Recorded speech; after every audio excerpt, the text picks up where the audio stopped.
কি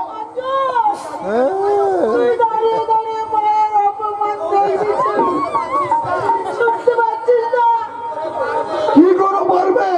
যে কাজ ওর বাবা করতে পারেনি সে কাজ ও কি করে করতে পারবে?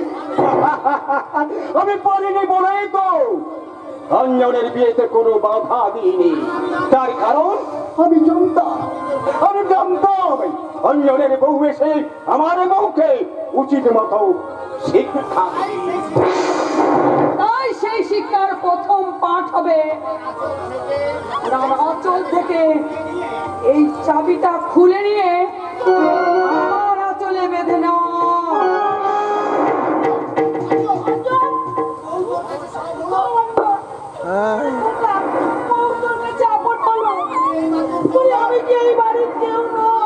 না তুমি আমার কেউ না। ঠিকই বলেছে। কি বললে? অঞ্জন আমাদের আসল নাতি নয়। দাদু, আমি তোমাদের আসল নাতি নই। কই মা আমার মা নয়, কই বাবা আমার বাবা নয়, কই কাকা আমার কাকা নয়, তোমরা আমার দাদু নও। তাহলে কে আমি? কে আমার মা? কে আমার বাবা? তোমরা সবাই আমার প্রশ্নের উত্তর দাও, উত্তর দাও, উত্তর দাও।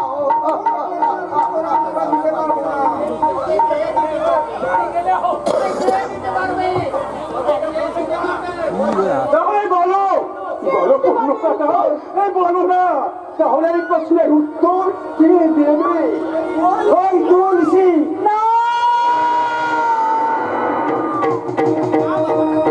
না বাবা ঠাকুর, না, ওই দাঁড়া বাবার কথার উত্তর আমি দিতে পারবো না। কেন পারবে না? আমরা তোমার উপর থেকে সব দিব্যি তুলে নিলাম।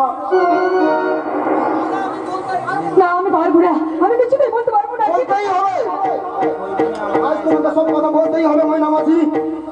তাহলে শোন খোকা, ওই মা তোর আসল মা নয়, তোর আসল মা এই তুলসী দাসী।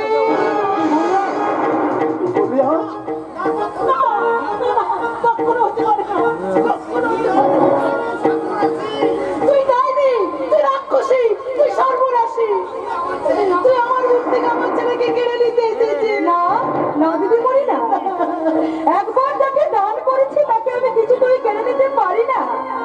তাই আজ আমি চলে যাবো এখান থেকে। যাওয়ার আগে শুধু আমার খোকার মুখ থেকে একবার মা ডাক শুনতে চাই। ও কোনে রে তুই একবার মা বলে ডাক, কোনে রে তুই একবার মা বলে ডাক, সারা জীবন এমনি করে আমার বুকে ডাক, সারা জীবন এমনি করে আমার বুকে ডাক,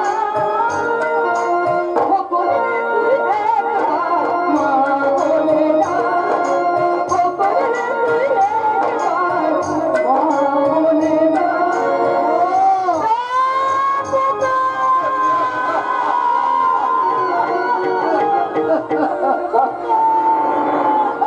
অঞ্জন, অঞ্জন, তুমি বাবা,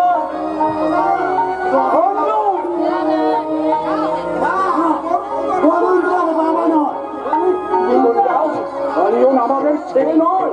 না